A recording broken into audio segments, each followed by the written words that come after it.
Okay, I think we're live. We've been ambushed by the stream, even the people on the stream. Welcome, everybody, to the Four Nations. I haven't been here for a couple of weeks, folks. I am very excited to be back, because I see we've had some real nonsense going on in my absence. I don't know what you guys have been doing with this league since I've been away, but it's gone out of control.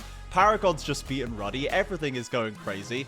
And let's see, I guess, if we can get some normality going, or if we're going to keep the craziness rolling as the playoffs is now very much underway. My name is Trajan. I'll be your host for today. I'm joined by Melvin Izzle and Temporal as my analysts on the desk. Welcome, fellas.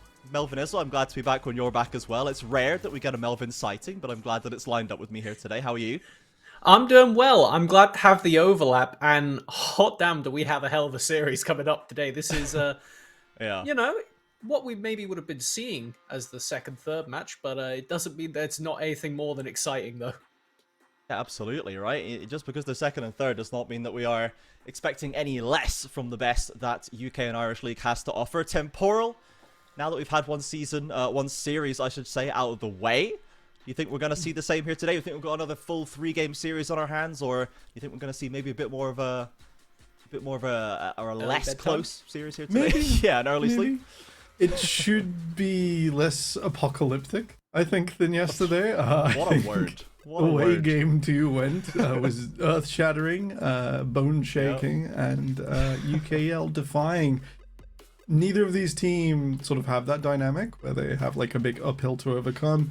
Instead, these are two teams that have been top 3 all split. They've been exciting all split. We're looking to see how they're now expressing themselves in playoffs. One of them will be headed to the lower bracket where no doubt they'll make a deep run. But I don't think there's a David in the room for Goliath to look down on. You go up, you watch your tier 1s, your major regions, you don't get apocalyptic league up there. That's why you come to the Four Nations. For truly, as you said, bone-shattering or shaking apocalyptic league is what we're looking forward to today, everybody. So, let's talk about these teams. Let's get a little bit deeper. Let's see who's going to be serving up the apocalypse for us today. Venomcrest and Lionscreed Academy. Both teams that, to my mind, especially the last time I was actually on this desk, where they were both flawed, but they were both very strong. They were both contenders from week 1, but as the season went on, we started to see the cracks start to show. They started to not quite be as maybe as strong as they perhaps had looked, or maybe everyone else just started to catch up a little bit fast. So let's talk about Venomcrest first. A team that has been around in the UK scene for a long time, has been making strides in Div 1 now as well, and making big footprints here in the Four Nations. So, Melvin Izzle, talk to me about Venomcrest. When I last saw them, they were just starting to tip over, starting to fall off a bit from a very, very strong opening salvo in this season. Where have we landed now that playoffs has rolled around? So I would say the Venomcrest on the scale of things ended on a pretty high note. They managed to push themselves all the way up, again, contesting in the position to look for that top spot. They didn't end up managing to take it, but because of their previous matchup that we had against Lionscreed, I think there's a lot of precedent coming into today that makes Venomcrest, at least to me, feel like they're the favorite on the day. I think they always have that energy coming into it, especially when we saw some of their games. Some of those wins were so clean, they were so decisive that I just have to think, how can they not just come out swinging? How can they not look so good? I've seen the best from them. Now, Lionscreed, Temporal, a team that we had a lot of expectations for coming in, names that we knew, play styles that we knew, but as I said, it was never perfect from day 1, right? They got the wins, but there were always some struggles to be had. Have we solved those problems? Have we seemed to evolve and learn as the season has gone on for Lionscreed, or are we still showing those vulnerabilities that maybe could be exploited? A little bit vulnerable, Lionscreed. With such an... like we said, Venomcrest's opening salvo was great, and then there was a dip. Lionscreed dip not so heavy. But their high highs maybe not reflected in a fantastic scoreline that they held throughout the first half. They're really, really good in late game. And we know that niche suits well at this level of play, having the ability to just go deeper, go later, and have that bond come together. We've seen it exploited. The recency bias does have Venomcrest smashing this one nice and fast, because they will choose an accelerated gameplay. They're not pigeonholed into going late. Where Lionscreed are their happiest, now it's on Lionscreed to be a bit more flexible and maybe not default along their tracks. You've got game 1 to give it away and test the waters, but after that we saw what waiting for game 2 did yesterday. Yeah, we certainly saw some cooking coming from Paragon. We were talking to Mac in the green room about it, about the stratagems on display in game one, where there is a little bit of leeway to play with. We'll see if anyone wants to go deep on those ones as well. But let's dig into this a little bit more, this idea about the differences in kind of pace of play between where these two teams shine. And Melvin Izzle, talk to us a little bit about that in the context of their last matchup. I believe we do have a VT to show as well that illustrates this a bit, but talk to us about how these teams like to play, especially that early game, and the way that Venomcrest like to play it just a little bit faster, a little bit more aggressive maybe. So for me, at least, when Venomcrest are doing their best, it is off the back of a really dominant early bot lane pairing. Particularly in their previous matchup, I believe it was Fastleg on the Ashe with that double range bot lane, double Doran's Blade. Talk about that again later. Fastleg is just addicted to avoiding the support item as a first thing that really should get punished, but has not been punished by Lionscreed, as they were able to just get that push in level 1, dive the enemy Smolder and melee support at that level 1 mark while they were still there, and it was off the back of Bartoli on this volley bear, looping around, managing to get massive work done, and it's just so oppressive at this point in the game when there's really no trade pattern you can take as the Lionscreed bot lane to fight back, and when the jungler paths so nicely to get here on time, it's just brutal. And this continued throughout the pace of the game. Yes, Venomcrest had a couple plays that went wrong off the back of it. They gave up some kills, but every single time they came back to this bottom lane and they did it again. I believe the Heathen was about 0-7 at one point because there was just relentless pressure put on these two to make sure that there was no play in the game for Spark. And I think that's the way that Venomcrest have identified. If we could keep Spark out of the game, Lionscreed really do fumble. It was a great case study in how to do double ranged, I think, into melee, and it's why we don't see Alistair and Leona so frequently.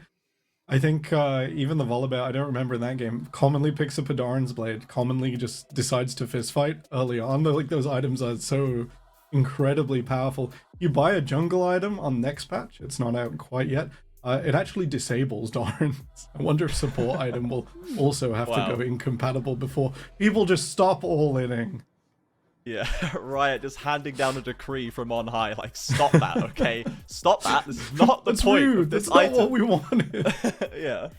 So we'll see if how much value they can extract out of this strategy before it is now officially banned by Riot Games. And it does. I just seeing this clip and seeing, oh, it's a fast-legged highlight clip. Oh, it's probably Rel. It's probably Maokai. No, it's Ashe. It's a completely different style that I'm used to seeing from him, that I think, especially in the early part of the season, we were seeing from him. So I do like that we do have a bit of that evolution showing from Venomcrest there, that there are more strings to their bow. And as you say, Tipple, they can really abuse with it. They can really, really push with it. And that does seem to be a strategy that many take against Lionscreed. They've identified Spark, as I think we all did, as maybe one of the most consistent, valuable parts of Lionscreed. Another team that took that strategy against them was Ruddy, as we can see here in this clip. Melvin, why don't you talk to us a little bit about Ruddy's strategy against Spark in that game? Well, quite simply, it was pick as many dive tools as we can get and jump on Spark. Throughout the initial few dive attempts, it was not as successful, and as you can see here, when Spark is given the opportunity to outplay, by God will they outplay, as they manage to come out on top of this, getting exceptionally far ahead. And you'd think, in most circumstances, right, the Ashe is getting funneled insane gold, they'll be able to carry this in, but between a Silas stealing a Vi ultimate, all of these tools that just got chain invested, there was, I think, 3 instances where Spark gets out on this level of HP, but after a point, it became too much, and there really wasn't any extra way for Spark to get around it. And then it comes back to, right, is it a draft thing? Can we make a more defensive team comp for our ADC? Well, no, if you're just blown out of the water before you even get out of lane, which is the Venomcrest approach to the problem. Yeah, just shut the door before it has a chance to open. I love that we have Ashe now in this clip.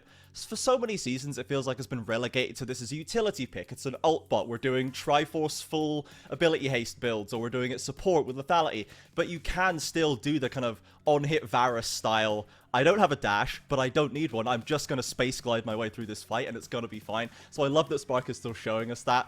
Temporal, do you think that the heavy pressure onto Lionscreed is going to be a viable strategy for Venomcrest here today? Do you think it was maybe a fluke they managed to get that advantage, or do you think Venomcrest are perhaps going to be ready for that and will have a plan to try and counter it? I think it's almost attacking Lionscreed as a theme. Their best games have had QQR on Corki, on Veigar.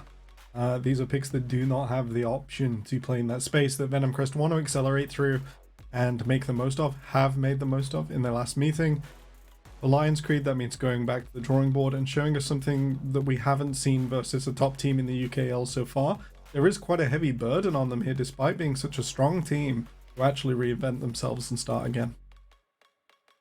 Now, we'll see. I like that you mentioned the Corki and the Veigar for QQR, because that is what was very much archetypical for him, right? The Corki particularly was kind of symbolic of QQR, and it's a terrifying pick for him in those early stages. But something else we saw Venomcrest get a lot, Lionscreed I should say, get a lot of value in the mid lane was the Karma. This was a bit of a dirty word in the Four Nations when it was kind of coming to prominence. It was, oh, the Karma, the tops, the Sheeta Karma tops and the Karma mids. It was a bit gross, right? And, you know, it still is very prominent in this mid lane. It stuck around in the mid lane with the Malignance builds and such like. So let's talk a little bit about that for Lionscreed, because QQR, when he steps away from the carries, goes onto the Karma.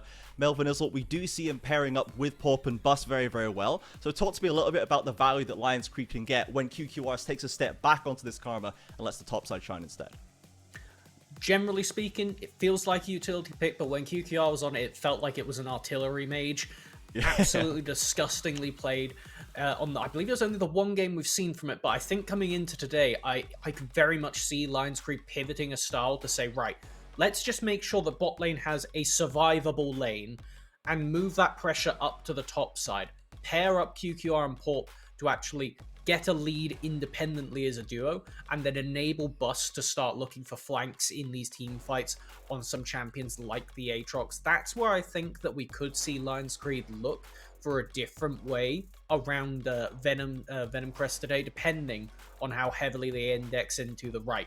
Early game pressure, let's get down that bot lane, let's kill them level 3, because when we did see that style falter for Venomcrest, it was when Ruddy matched the early pressure and made it very difficult to actually get away. That was you missed this one, but it was a Camille support game for Fastlane that did not get off the ground running, which was a severe problem for that champion, because if you're not ahead on support, you're not really that useful.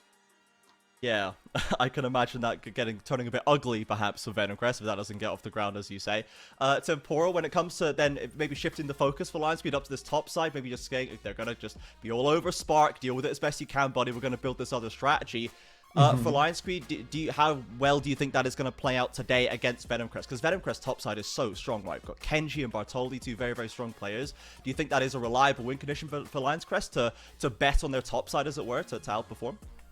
We saw the risk of betting on topside yesterday, I think, a little bit. When we saw an early pick Gragas go poorly into a Camille, sure, nullifies the Camille. Today, if we do bet on topside, that will go differently. We don't have Gragas players in the top lane. We have Aatrox players. We have Cassante players. Let's read some more. We have Na, Yone, Jace, Darius, Gwen, Renekton. These are all stats prepared by Melvin Izzle. I am simply reading off a notepad. Sponsored by Melvin Izzle. These are exciting picks. And instead of letting your enemy AD carry, given a chance, it'll be absolutely ran down. It'll be held still by Cassante. These are picks with far more impact that would infect the map, take over, and it has allowed Bust some fantastic Aatrox teamfights throughout the split. That sort of explosiveness means you can transfer your bank balance to top lane and gamble away. Gamble away. Don't stop gambling, guys. Get it twisted. Okay, so... Hold on. We've already been advised on things we're not allowed to say here today, but he didn't tell me I couldn't talk about gambling. They didn't so specifically unlucky, say Alex. that one, but I could have used a better phrase there, let's face it.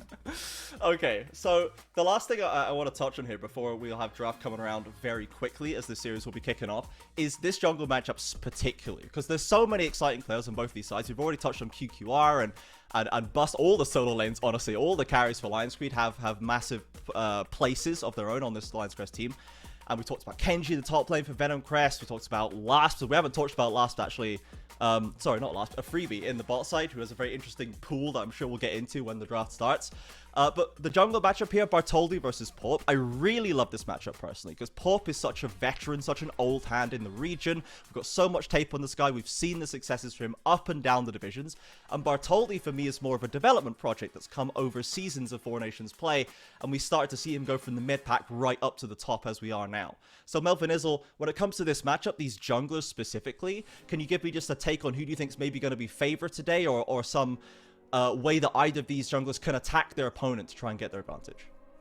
I think that when you look at both of these junglers, it's kind of archetypal of how each team's style really manifests. If you give Porp a playmaker like a Vi, and then can slow down the early game, get to that, second dragon, 1.5 items point, he's going to find the angle. He's going to find the backline, he's going to pick the correct engage, and it will just facilitate Lionscreed to work into a nice, smooth team fight that is very textbook. Whereas on the other side, Bartholdi, particularly what we've seen on this Volibear most recently, using that pick to just utter early game domination, loves to split the map in half and say, right, this is my side, you go over there, and if you come over here, you're not going to have any camps, you're going to be operating on low econ, and you're not hitting that mid-game point. And I personally love that at the moment, because it really does, just if you extrapolate that back out to Venomcrest as a team, it's exactly how it works. If they're a glass cannon through and through at this point, and honestly, they've been hitting more they've been missing. Yeah, I think it's no longer the bot lane, it's my bot lane. Yeah, of course.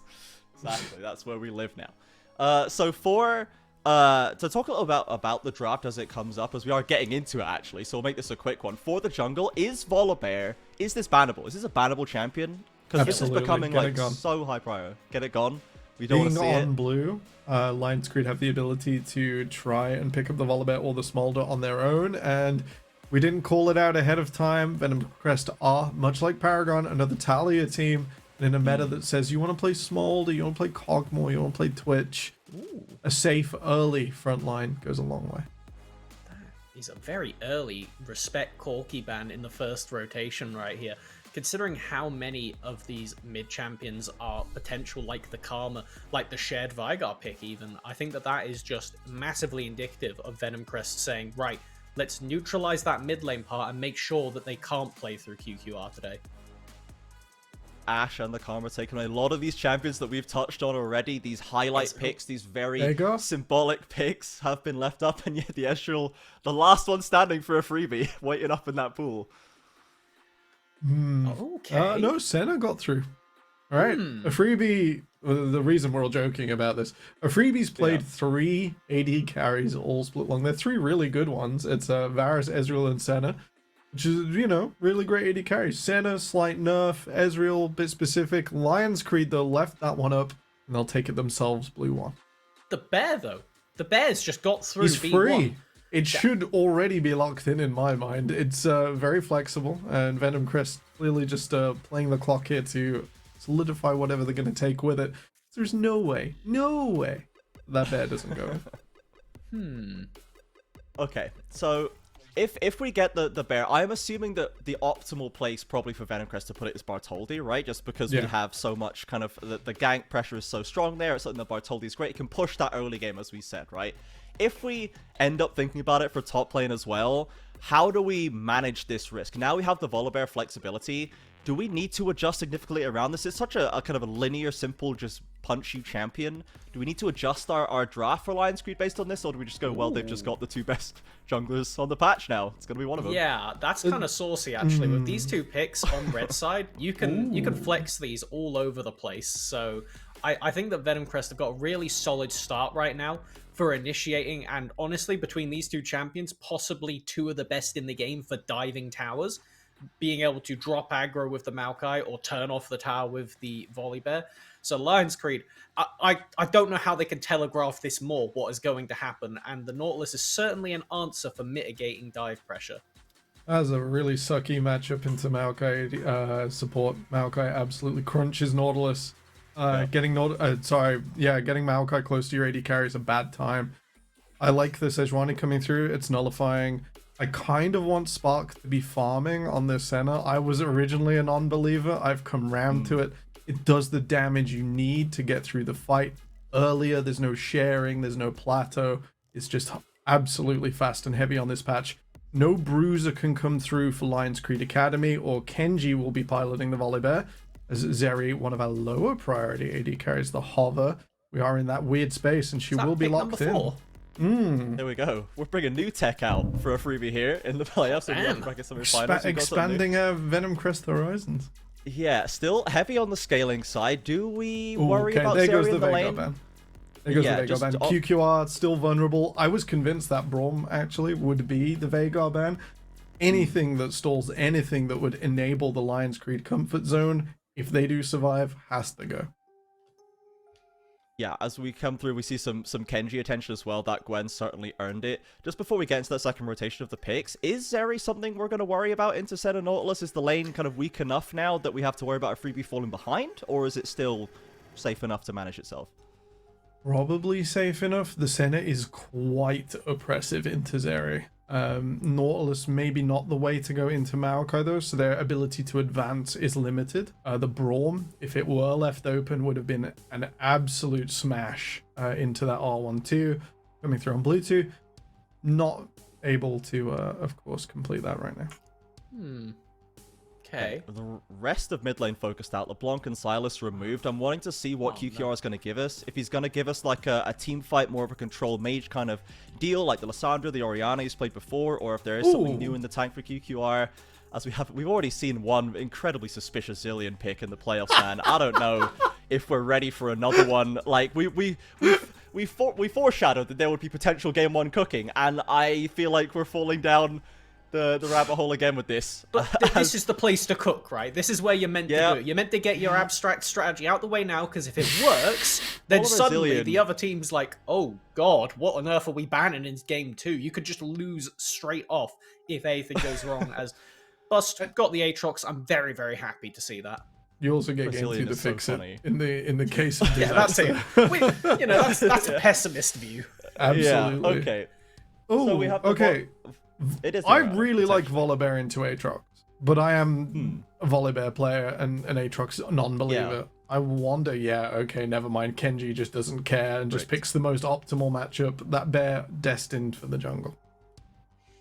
Yes, because I was thinking, really wondering. I was like, It's unlikely that we give Kenji the Volibear for me there. I think, especially when you just pick it early, I just think it doesn't feel like necessarily. Could drop Belveth in there though. I think Belveth would have. Like, you've got the setup, you've got every lane has tower dive or pickup, and just the carry to make it happen.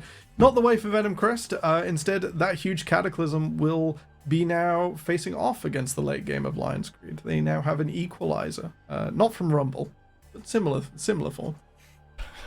No.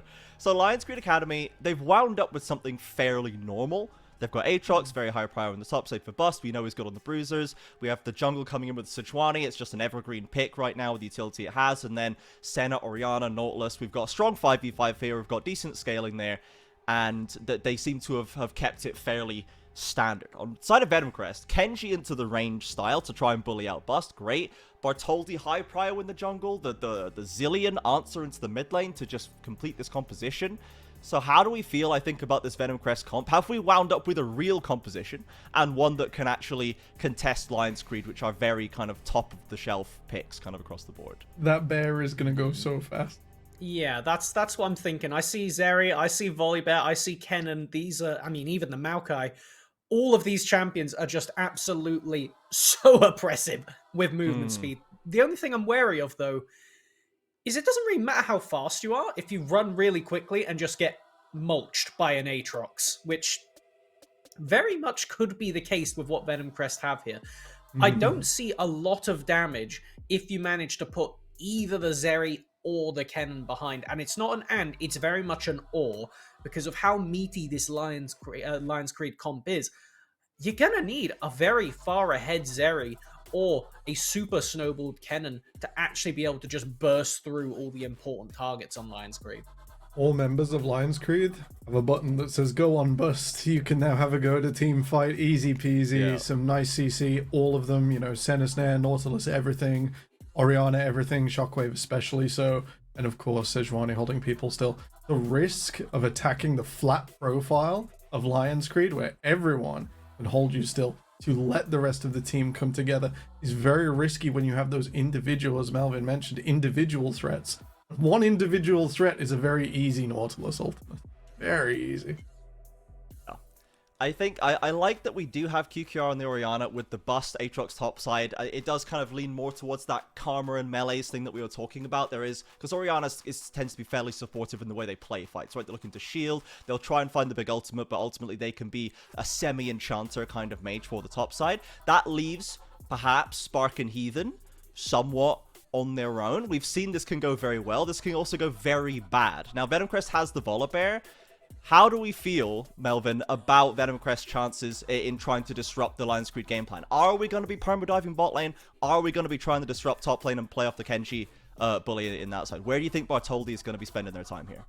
I think short of potentially playing for an early bush level 1 with the Zeri and the Maokai into a chunk and then Volibear dive, I'm definitely leaning towards get Kenji ahead, snowball off this Kennen, because while the Maokai is really good for diving, Zeri's damage is not that high early. I think that what Venomcrest are cooking here is leave Zeri alone and then go top lane with everybody. Sure. Okay. With that, we're going to have to rush into the game. The players are ready to go. The casters are raring to go. So let's pass it over to our casting desk. The Mac and Black Bloxer, take it away, folks, for game number 1, Venomcrest versus Lionscreed Academy. Let's get it started. Hello everyone, how are we doing today? I'm the Mac, I'm here with Black Bloxer, and we should be jumping into our very first game of the match day today. How are you feeling? So excited. I mean, these compositions are kind of wild. We were watching this draft go through in the back room, and we were like, wow, Venomcrest are kind of getting everything that you would really want. But at the end of the day, what Lionscreed have put together, I think, is a really solid, well-rounded composition. I just worry that these individual pickups, the Volibear specifically, is going to be a little bit too much to get over. 100%. We were really talking about this Volibear. I was surprised it made it through draft as well. I like the flexibility of it. Now, it's interesting. I think they're going to really struggle in terms of, like, playing these fights. Sure, like, I think I was saying I don't particularly like I don't dislike Kenji on this Kennen, but I think it's really, really hard to play around, and but they've got the bear. I'm really, really keen to see how this game kicks off. Yeah, I mean, the Volibear at the moment is just easily the most oppressive jungle pickup that you can play.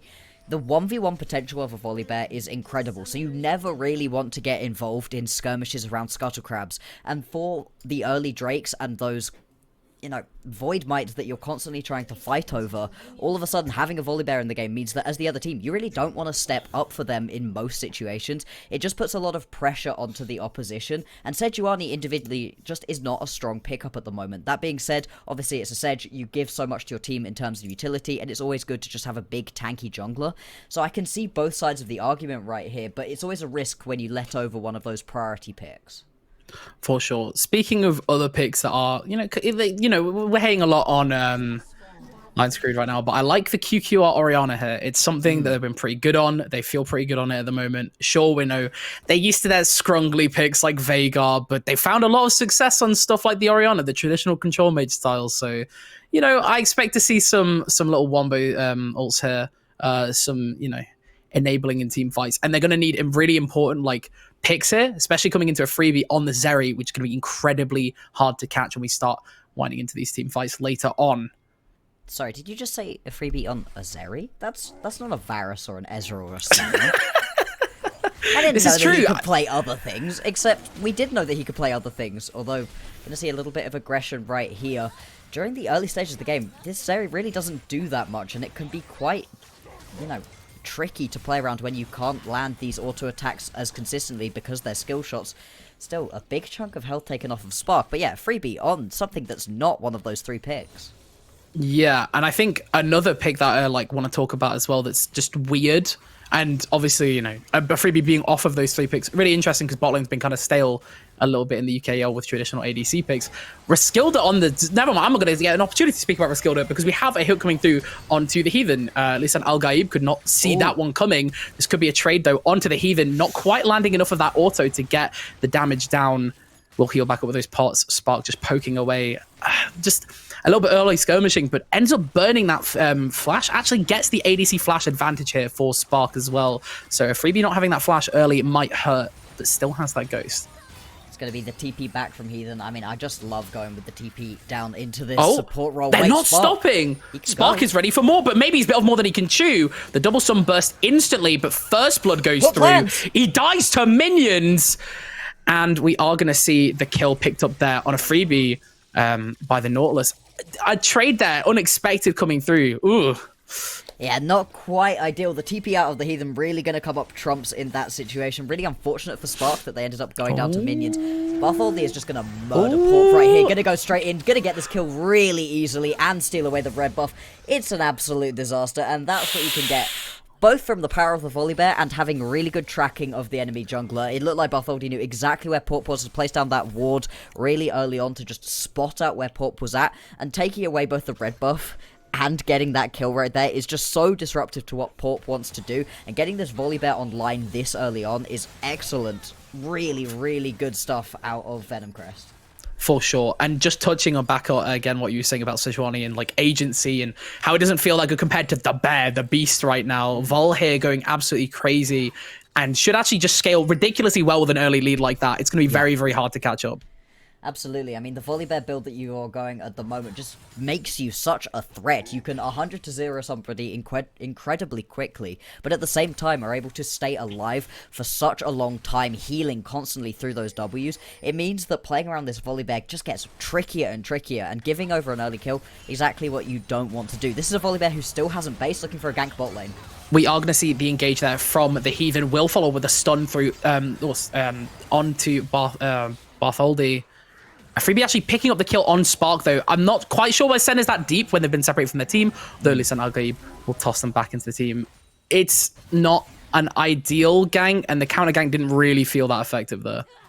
No, it really didn't. Porp not really able to get involved in that one, has only died in this game, not really been able to get a bit of impact onto the game yet, whereas Bartholdi is already having an just brilliant start. Obviously didn't really get involved in that kill in terms of dealing damage, didn't get an assist or anything, but still was just able to put enough pressure on Spark and dissuade the counter gank that it looked like Porp was wanting to lay down. And this is now going to be another kill over onto this Zeri. You're getting to the point where a freebie is going to become quite scary. You're obviously looking at that 1 to 2 item for Zeri to begin to start dealing enough damage. 2 to 3 is where you can really come online. Senna, you're looking for those stacks. You're coming online a lot later. So overall, Venomcrest composition is going to be peaking quite a lot earlier on in this matchup, and so they need to be as far ahead as possible at that point to be able to really use those item power spikes effectively. For sure. Speaking of being online as well, if we look at the itemization of bot lane, neither of them have taken that support item yet. Now, I understand the logic behind this. Obviously, you know, you have the Senna playing the Dorans for the extra stats, doesn't need to rely on being ahead on that support item early. Will I get to speak about this? I think Riskolda just walks out of that for free. But at the same time, with the stack changes nerfs, they come online later. They don't stack for they don't start fully stacked. It takes longer to stack. It's going to be a lot harder when they get the support item to actually come online and get that gold required. I wonder if that means that they'll just be even further behind than they should be.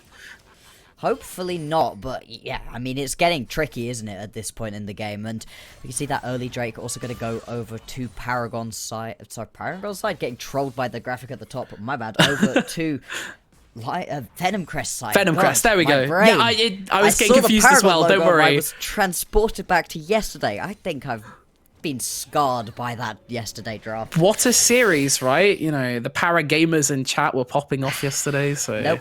Absolutely not. Absolutely not. I'm very happy that it's now Venomcrest versus Lionscreed that we can actually talk about. Yeah, that Paragon off of my screen. Damn, I'm not I having hate fun. that org, right? Oh, God, they suck, right? Yeah.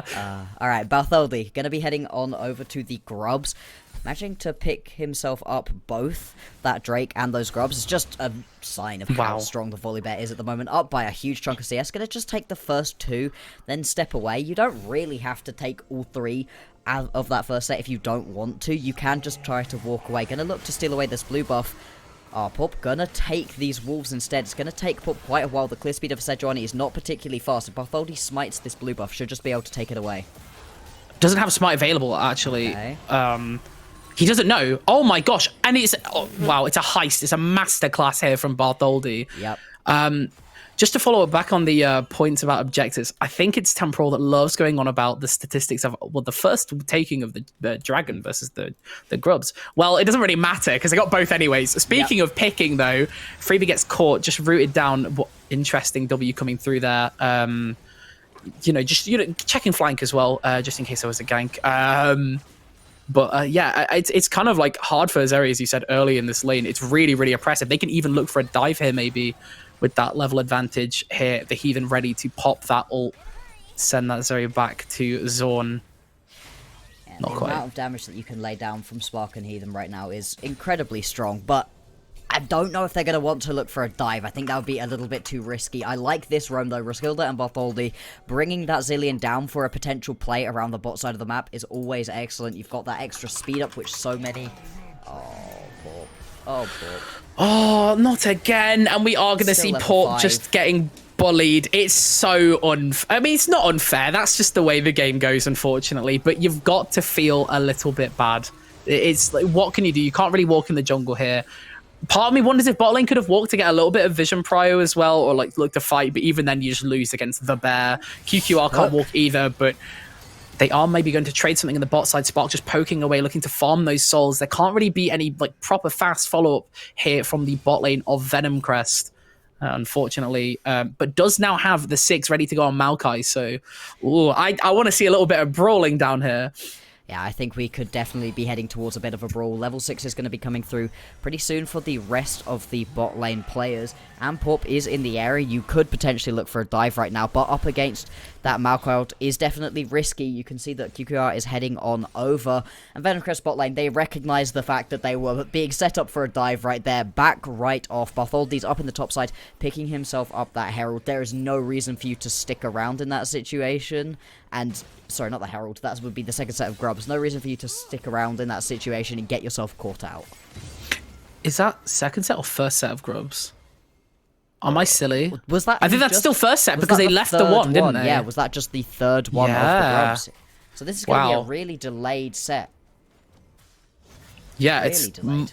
I mean, they will go for it. They'll still contest it, right? Like, there's no way they can't, and they'll just go to Rift Herald, right, guys? That won't happen. Speaking of objectives, though, we are going to have that Drake up in a minute. Team should be prepping for this. We are seeing the TP burn here from QQR just to make sure the wave's in a back state. Although Roskilde will have that back reset advantage here and should keep TP online as well. So, a little scary. And with Kenji's TP coming up as well, not quite before the fight, maybe? Doesn't look like Roskilde actually wants to go back. Is just hovering around, potentially looking to catch out QQR in rotation. Freebie stepping up right here. You want to take out this blast cone if possible, but it would be very risky for a Freebie to go leaping over that wall. Definitely a good idea to not do that one. We've got 4 champions hovering around towards this Drake. 20 seconds until it's going to spawn up. Bust not got a TP. Kenji does, though, with that level 6 as well. That's going to be a huge advantage for Venomcrest if they do try to get into a full-blown brawl. But if it goes wrong, you then are leaving an Aatrox topside getting a ton of plating by himself. And Kenji is low already. Has to blow the ult. Wow. Ooh, does discourage the dive, but definitely doesn't have that TP team fight pressure anymore. Objective is up, and look at the control Lionscreed is taking down here. They are putting a lot of pressure on. Although insane flash forward there from Fastlegged will catch QQR, has to burn a couple of ults to keep them alive, but the bear will have none of it. Like chomps down on them, takes them out. Numbers advantage now for this fight, but I don't think Lionscreed is done yet. Porp face checking this bush will be followed by the tree. The TP is available. Kenji coming down just to finish them off, just to make sure, just in case. Interesting play there, and a really nice TP reaction as well. Just heading back topside, catching that wave. No resources wasted here from Venomcrest. No, you're just going to swap around that top and mid lane. Honestly, I could see Roskilde staying up against this Aatrox. Nobody has a particularly good matchup into it. Bust is going to be having a free lane, pretty much whoever you put in that lane. But it just relieves a little bit of pressure. Kenji's been not having the best time up in that top lane. This is going to be another set of kills and an objective going over to Venomcrest. Right now, Porp has not been able to pick himself up any of these jungle camps, any of these big objectives, and keeps getting killed or chased off of his red buff. It's really, really tricky. This is what happens when you manage to pick yourself up a priority jungler. We'll get to replay this fight. It's just an insane little flash forwards right here. Fast-legged. Oh, hang on. Oh, never mind. There's been an absolute scrap in the bot side. I mean, surely they just live here, right? I'd need to go back and see what was actually caught there. I think we are just going to see the replay of how that started. I would like to see that. If not possible, that's fine. But yeah, that was a little scary. I think they've bit off a bit more than they can chew. A freebie pops that ult, maybe looking to trade something down. They're actually in a really bad spot. The QQR with an incredible shockwave will end up trading them down. Riskilda, can they live this one? Trades away. Actually ends up taking down the Heathen with them, but that's going to be a double kill for QQR. Oh, wow, and ends up falling to that tower. That is not ideal. No. Zillion ends up getting 2 kills from that tower dive. There's a little bit of hubris, I think, potentially walking back underneath that tower, getting themselves into a really tricky situation, but Lionscreed bot lane, they're not able to make that dive look clean. They lose 2 members, and this Zillion's getting really strong, is in a pretty good position right now, is well on the way towards getting that fully upgraded Seraphs, and yeah, you've got to be pretty scared. You could see that the shockwave was a bit of a surprise because Riskilda didn't manage to pop that ult onto a freebie. You'd obviously rather to keep a freebie alive. Buffaldi now looking for the second set of grubs, but we're getting everybody getting involved in this play. I wonder if they actually win this fight, though, with the amount of level difference here coming through. The ult will not save them. Kenji should just fall as well. Has to flash away. Spark not landing the ward Q there. Riskilda flashing and Will should be able to trade them away. That bomb will pop, takes their life. You know, ADC Zillion going absolutely crazy here. But wow, a really not ideal fight before Grubs.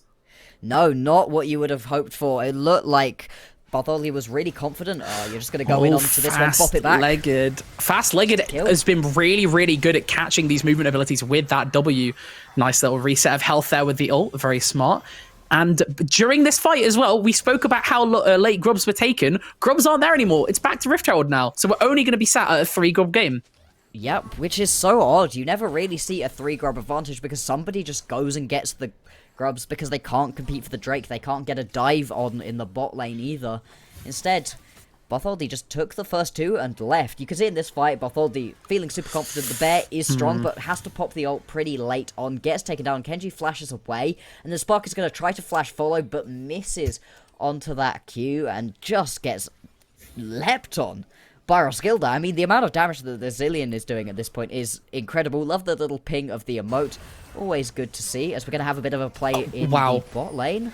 The fights do not stop. A freebie should be able to take them down, but the Locket will keep them alive. Just playing edges here. Sniped by the lightning from Volibear. Very, very nice play. Ends up picking up those 2 kills, and the bot lane should be able to siege this tower. There's no objectives, but that should be first tower taken down for the side of Venomcrest. Sky Splitter snipe is just so disgusting right there out of Altholder. You can see poor Spark running around in circles, headless chicken moment, didn't know where to go. Honestly, there were no good decisions. Had to step up towards the bear himself if he wanted to get out from that. He decided to just chance it, hope it wasn't going to deal enough damage, but in the end, gonna go down, and it's just been a horrible game so far from Spark. Got that Youmuu's completed, you know, is on the way to being useful, but you're super far behind at this point. It's gonna be another fight around a Herald objective, though. That is one fast bear, and there is a pincer coming through from Venomcrest. Will take down that Sejuani. Smite advantage left onto this Rift Herald now. Should be able to pick that up nice and cleanly. And I was about to talk about, well, it's not quite over for Lionscreed because they've got the side objective. No, they just run at them Mark 10, and it's part of the advantage of something like this Zillion is that you can just send the bear onto them at maximum speed and lock them down.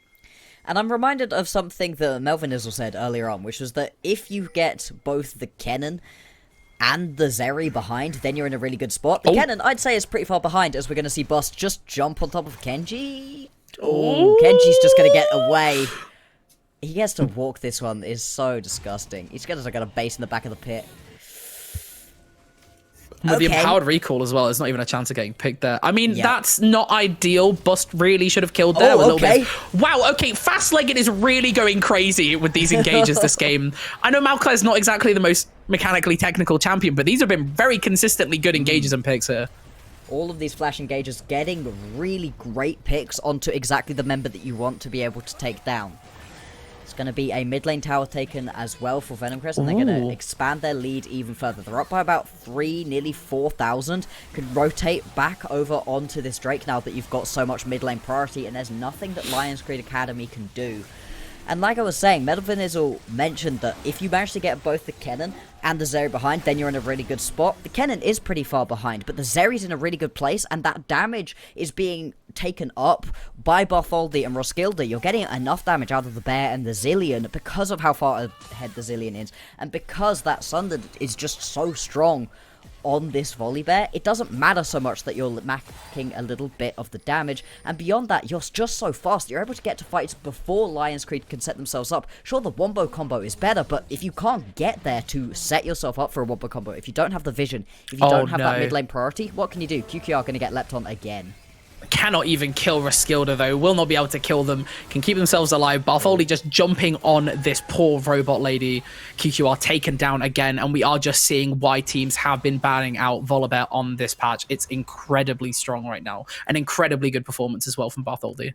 And I mean, is that what this is? Is this just Lionscreed Academy underestimated how strong the Volibear was, led it through the bans, didn't first pick it, instead went for the Senna first pick, which hasn't been showing out. Yeah, I don't think it's one of the strongest. It feels like a takeaway from a freebie is one thing. You know, we've been talking so much about how a freebie only plays the Varus, the Ezreal, the Senna. You've taken one away, banned the others. Wonderful.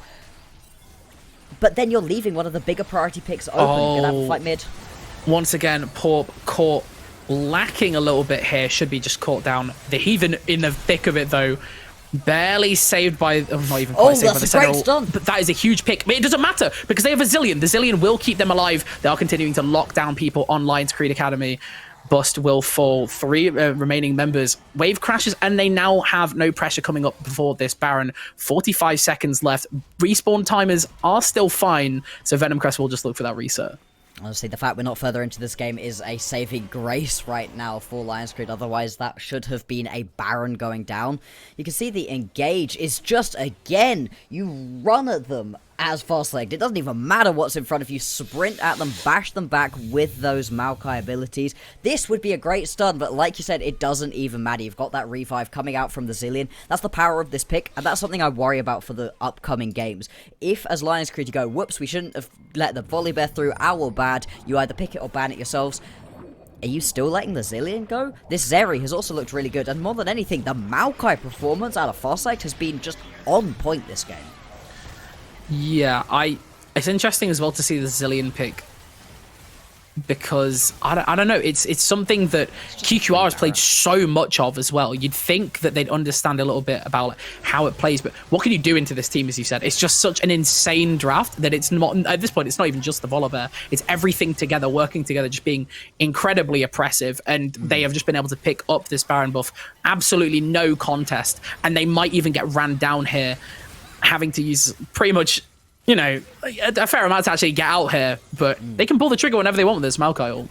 Absolutely, they can. And without the Zilean in this composition, I would worry a little bit that it would fall to the age-old trap of we just ran at them, but they ran away. You know, the Kennen, the Volibear, the Zeri even, you can run away from those pretty easily. It was helped a little bit by the Maokai, but you can't just rely on one form of engage and everybody else is just trying to sprint at you and gap close. But when you get sped up by the Zilean so much, all of a sudden, that's a perfectly legitimate way of engaging as bye-bye QQR. My goodness, that we are going to see Bartholdi just disable that turret. How can you even play against this? 2 people, sorry, jump over that wall, bust TPs in desperately. A freebie is caught.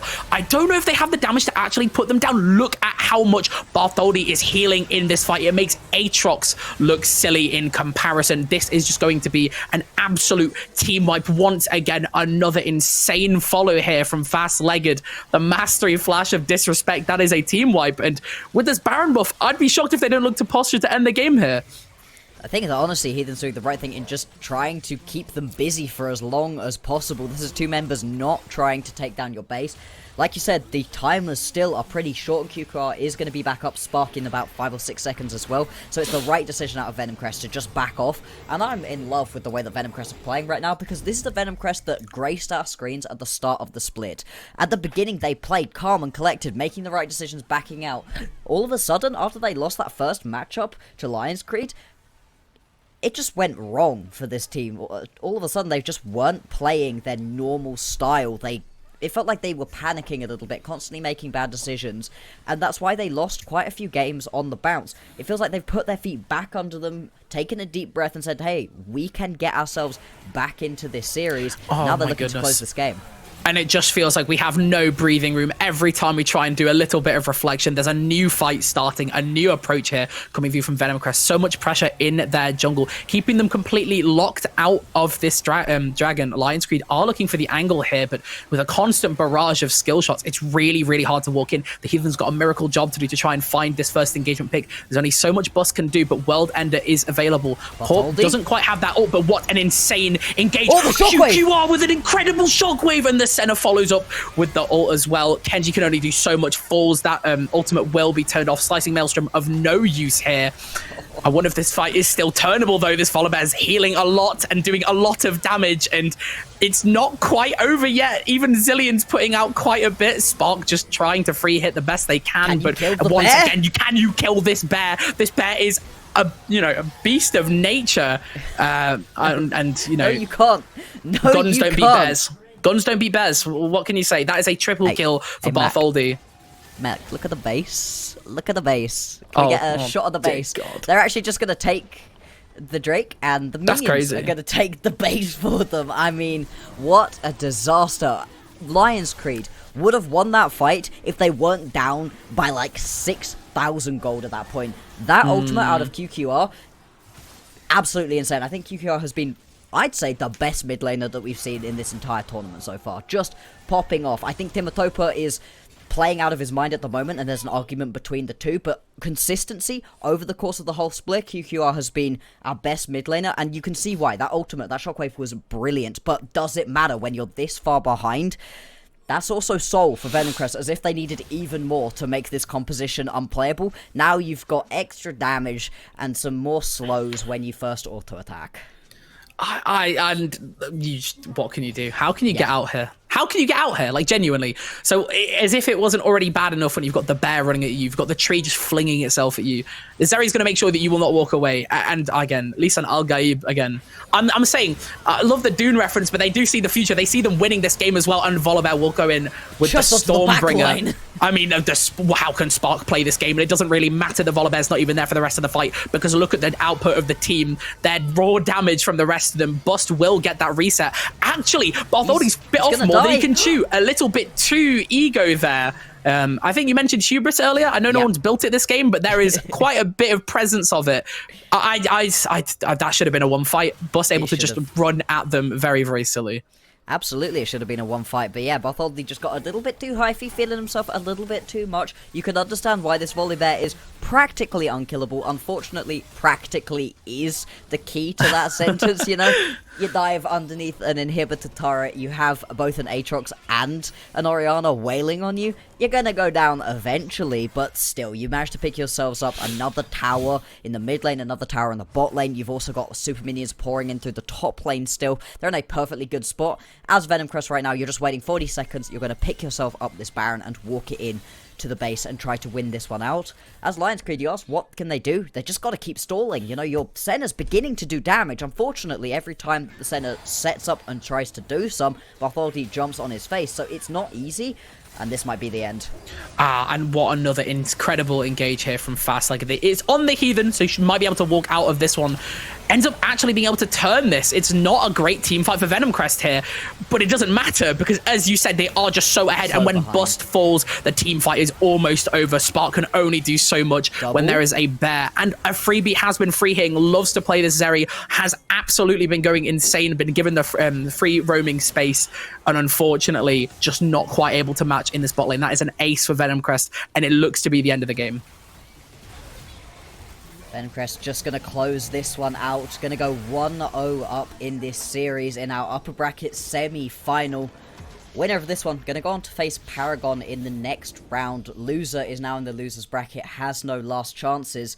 And Venomcrest, it felt like dominant from the very beginning of that one. And I think that the desk is going to go through this more, but we have to question, was letting the Volibear through the downfall? You know, you have the red side, you have the blue side, you have that first pick, and you take Senna with it? It's a curious one, and as much as I agree that the Volibear was absolutely tearing things up that game, it was just a combination. It was a really, really good team draft. It's one of those things that work really well together. Again, Desk will pick this apart a little bit more, but there's a reason it's been banned the entirety of yesterday. Let's cut back to Desk and let's let them pick this apart a little bit more. Thank you very much, Mac and Block, sir. A very dominant game from Venomcrest. They got that early game, and oh my god, they ran with it. They steamrolled through Lionscreed Academy very, very quickly here. And I'm going to be honest, it didn't feel like Lionscreed Academy came super ready and prepared here. They didn't seem to come correct. This bot lane, we started to see a bit of confusion there from minute one. And we were theorizing about what's going on down there. So Melvin, talk us through what happened there. We saw some confusion with some items. There were some decisions being made. What do you think was going on with the Senna and the Nautilus and the support items and all of this? So I was talking about it being the other side that was going to have the weird situations of support item. But no, in this instance, it was bot lane walks to lane. Spark had, I believe it was Doran's, and Heathen had the support item. Then the level 1 scrap happened. Heathen dies, and then while dead, sells support item to buy Ruby Crystal, TP's back in, turns the fight, and they go 2 for 1 positive. But at that point, I don't know if this is tech or if this was a miscommunication. It's hard to say, because at that point, the support item charges would have been burnt in the scrap, but it's a bit up in the air. It went net positive for them then, but I think that was the only bot lane play that went net positive for Lionscreed. Yes, it did turn somewhat sour quite quickly. We saw a lot of focus down there, right? This is something that we were expecting as a possible strategy, is just focus out the Lionscreed bot lane, try to get them behind, and try and just roll with that, and it worked out very well for them. Temporal, how do you rate Venomcrest's execution here on this bot lane strategy? Do you feel like they were actually super hard focusing them, or was it just kind of maybe missteps from Lionscreed? Do you think this was a success from Venomcrest? How do you rate this game in terms of Venomcrest from their strategy execution?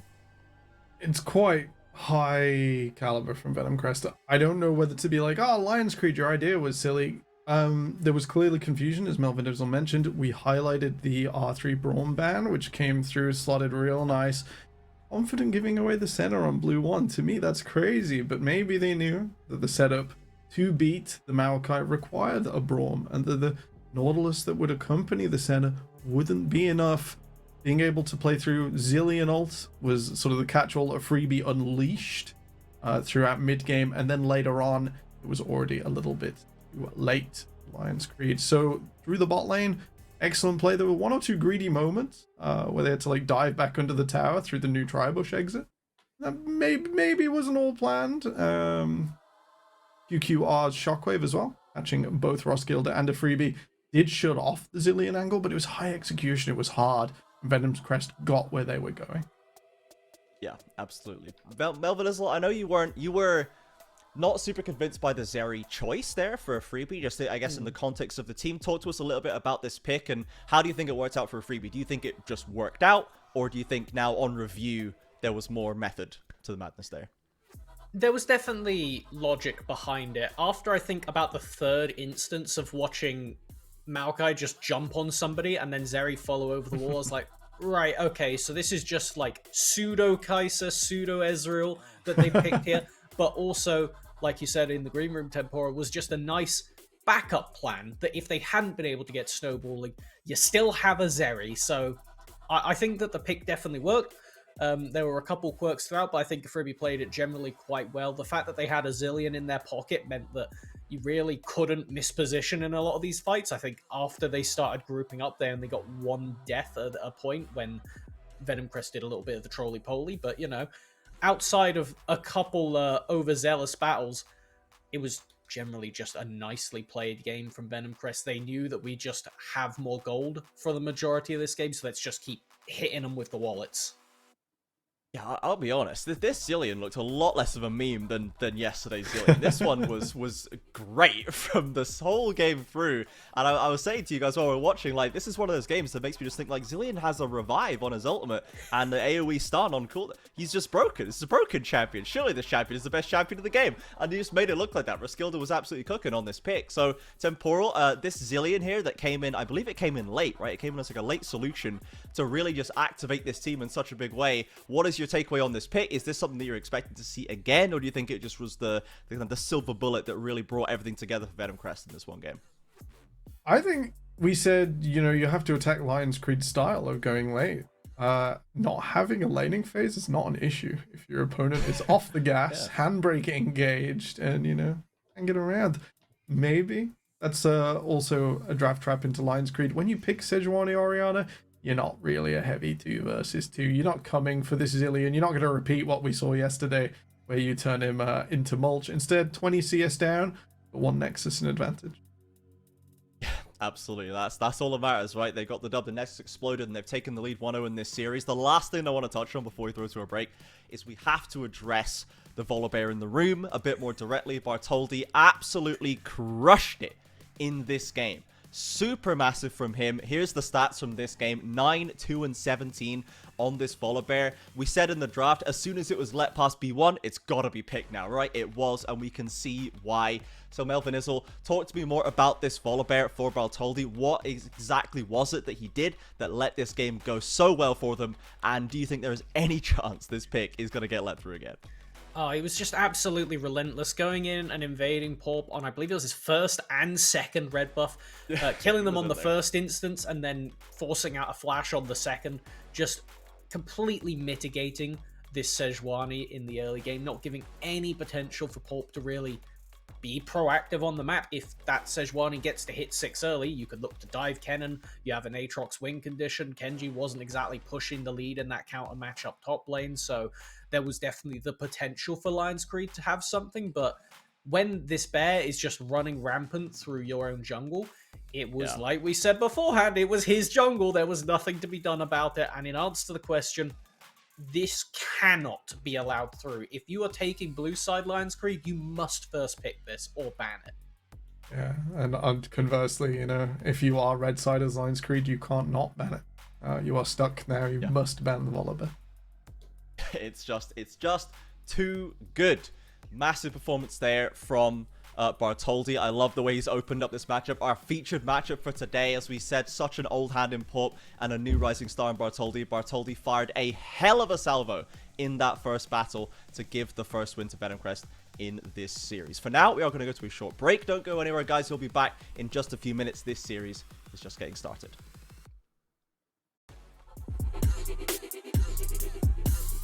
Oh my.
Welcome back, everybody. It's time for game number 2. Venomcrest taking a solid win over Lionscreed Academy in this upper bracket semi-final.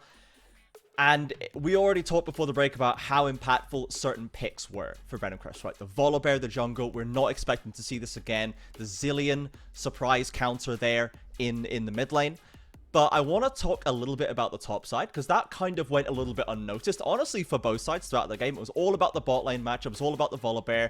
But let's give some credit to Bust here on the Aatrox, right? Going 20 CS up at some point, I think, over the Kennen into a ranged melee matchup.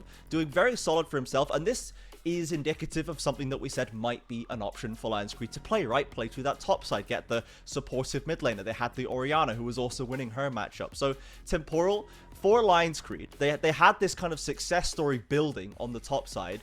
What prevented them from being able to use that? Was the game just too far out of control on bot, or were there ways that Lionscreed could have used their leads on that top side to maybe have a better chance in game 1? The absolute skin of Kenji's teeth is the answer. Because twice we saw that Kennen having to ult defensively, run down river, and hope that the lightning rush was enough. Like, please leave me alone, Aatrox. You can have the farm, you can have the experience. It's okay. Leave me alone.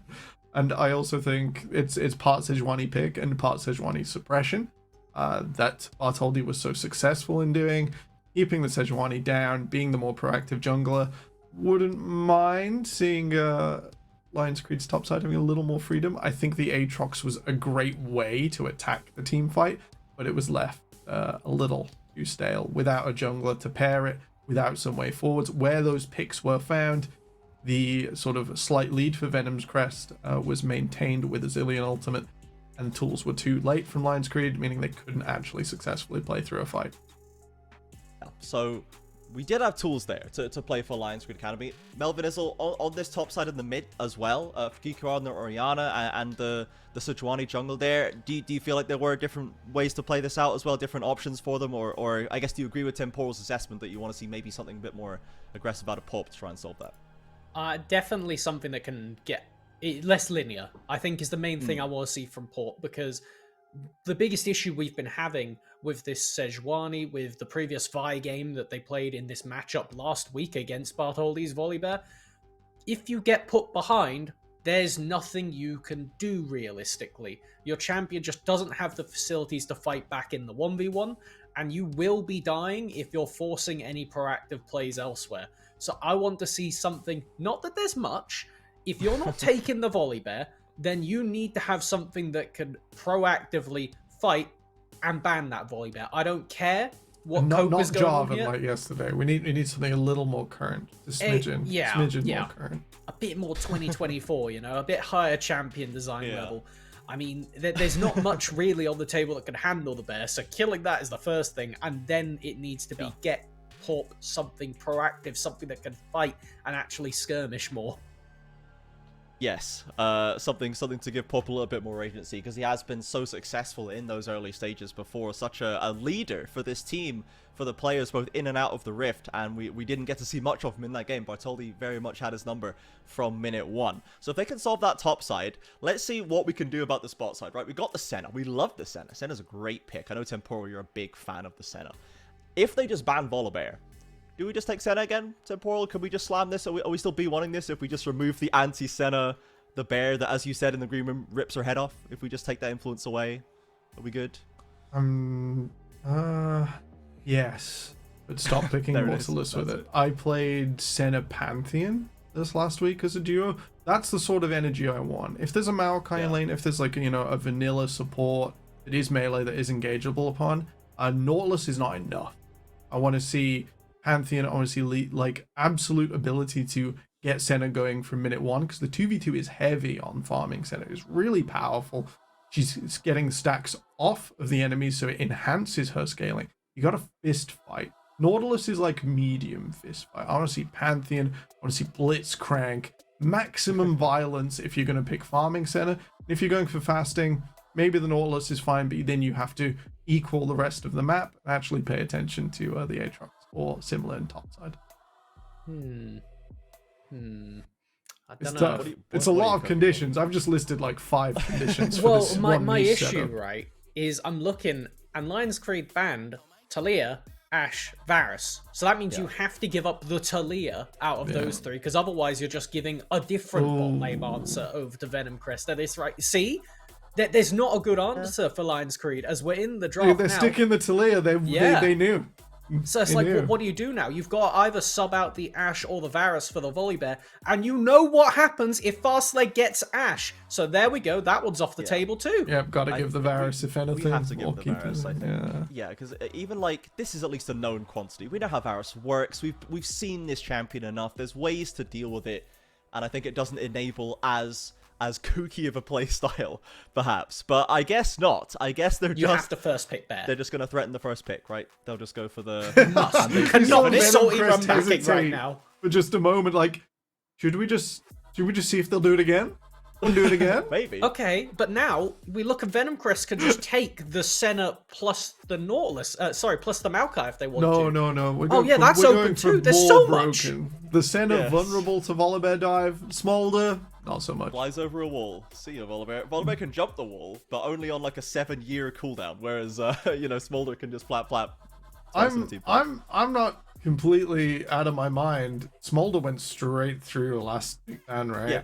I Yeah, think it was that's the completely only ignored. time that's happening Yeah. all the playoffs. I like the Samira hover all in. I've been playing Neela with pretty much anything that can engage into the Smolder in solo queue.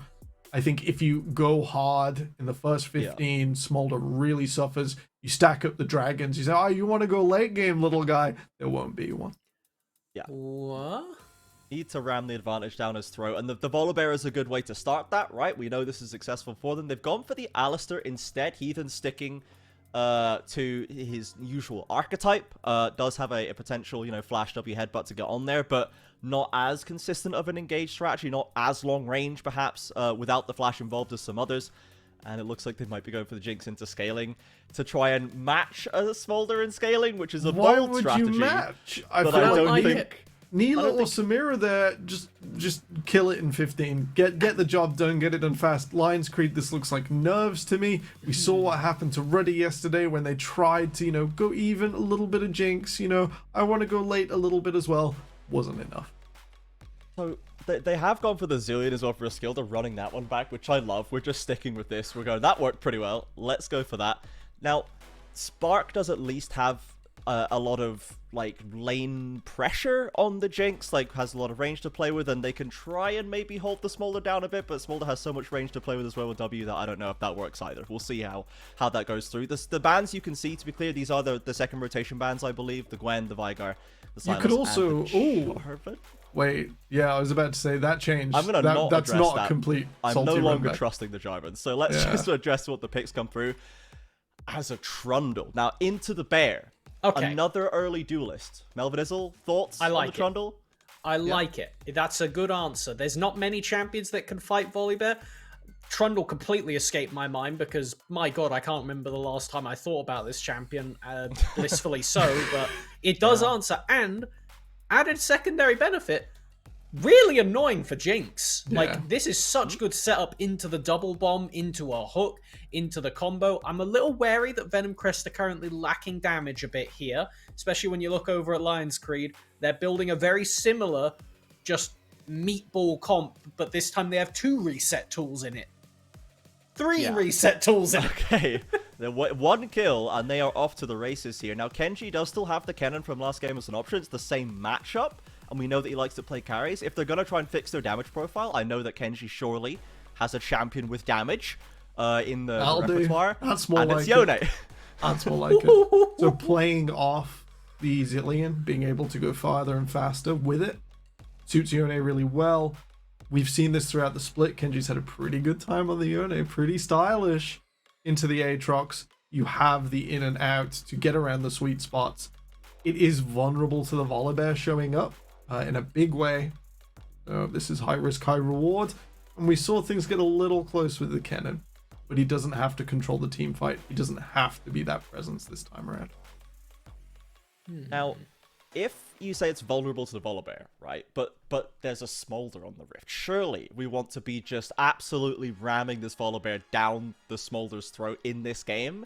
Or are we? Is there time that we can allocate to ruining Yone's day as well? Or are we just going full bot lane smash temporal? I'd like to try and see coast to coast, but there are 3 lanes now that I'm looking at. The Volibear wants to show up. He wants to 2v2 with Ahri. He wants to get this Aatrox going, and a Yone that's 0-3 is not near his 0-10 power spike, not near winning the game.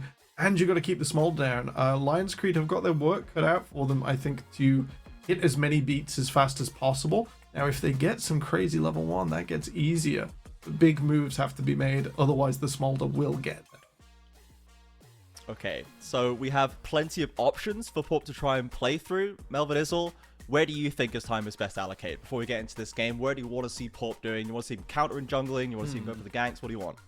I want to see them swing this top lane matchup because while the Yone has historically been used as a counter pick into Aatrox, typically it's Zeus doing that, which I've seen many times where lesser tops have tried doing the same thing and been annihilated by the Aatrox. So I think you give a slight lead over to Bust, and this top lane becomes very independent in a big way that could just spread throughout a team fight.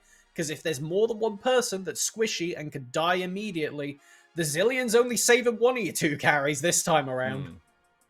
Yes, we have to see if we can see the same out of Roskilde here. Into the Ahri as well, quickly. I imagine this is just the same. We're both just going to be pushing waves and walking into fights and pressing R in some capacity. We saw a lead coming out of QQR last time. We didn't get to see too much more because the game was so tough. We did see big Orianna ultimates, so I think QQR, if the game was less ruined in several ways, that Orianna ultimate could have been a turning point and could have been a massive positive for Lionscreed to helping them keep that game level. As of now, we have the Ahri.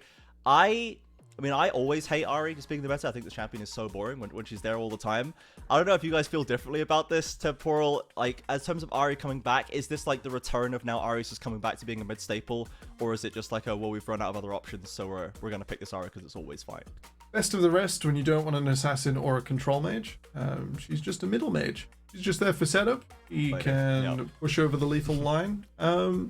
When you're trying to find the Smolder, we want as many things to catch that cleanse as possible. Ahri's got decent reach on it. Sounds good to me. We'll need converting, and we'll need someone else to then play after the cleanse or wait for an ult cycle. So it's not a perfect answer.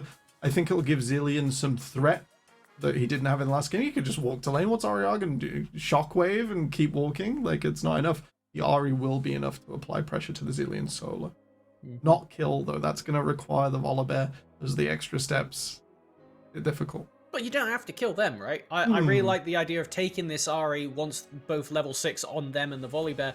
Neither of these side lanes should feel safe. With the map mobility Ahri offers, you can actually join a dive late on either half of the map. So I will see QQR uncharacteristically unlocked from lane and moving to these early skirmishes. I don't mind if you drop some farm, you let this Zilean just scale because it's hard to break, as long as you are breaking either Smolder or Yone. Okay, so with that, let's get into game number 2. Venomcrest have a chance to win this series right here. Or can Lionscreed Academy level up to 1-on-1 and send us through to Game 3? Back over to Mac and Black Bloxer. Take it away.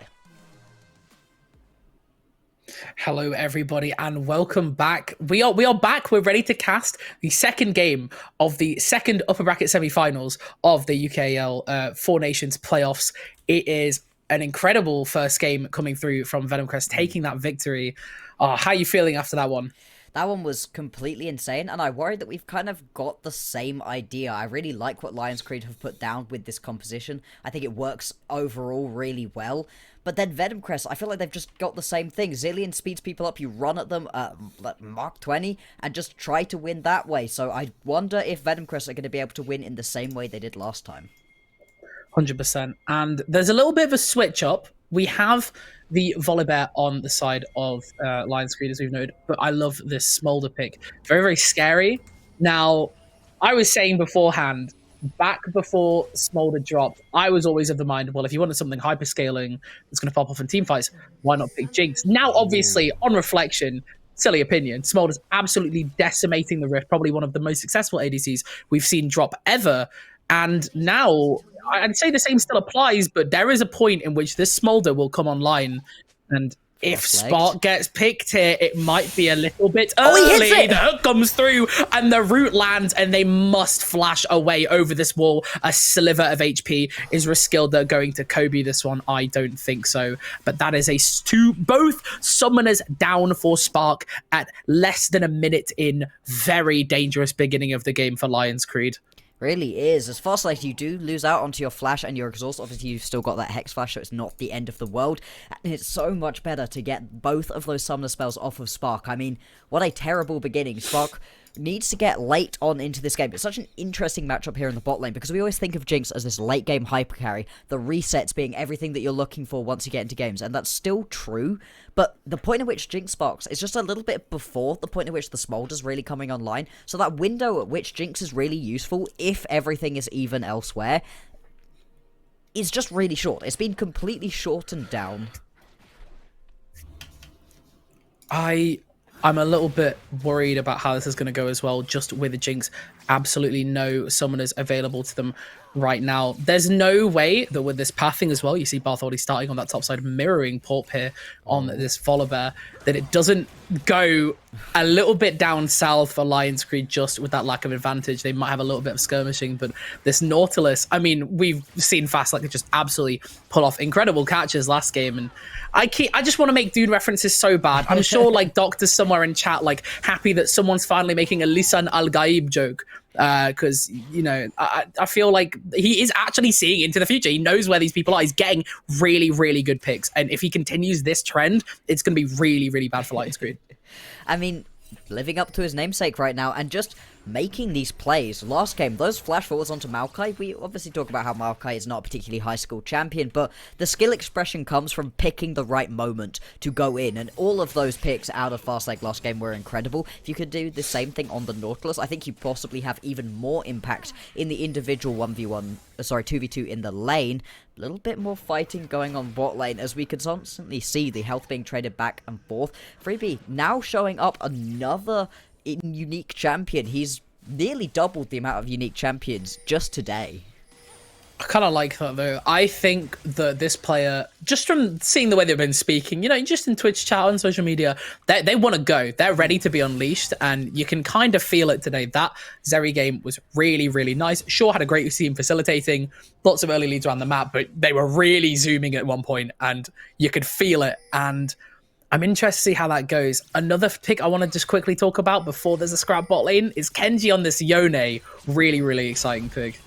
Oh yeah, super exciting. And Kenji really getting unlocked a little bit with that Kennen in the last game, was able to use it to pretty good effect. A couple of TPs that didn't quite work out, but considering the matchup that he had, should have been getting his head cracked in quite a lot more than he did, so pretty impressive performance there. But the Yone, that's that next level. If you can find that big Fate Sealed, just wombo it into multiple members, that's absolutely the way that Venomcrest could just walk through this game. You've got plenty of follow-up, you've got the speed up as well coming out from this Zilean, so you're in a brilliant position to just go leap in and carry. You don't care care about getting taken out because you've still got that Zilean to revive you as well.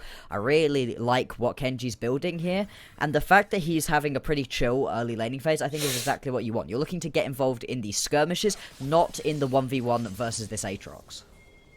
For sure. Now, early skirmishes, we are having objectives come up.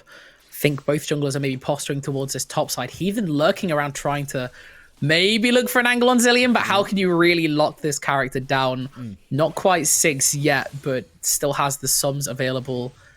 Just a really annoying old man, to be honest. Like, I don't know ageism intended here, but wow, we are actually seeing Zilean a little bit unlocked.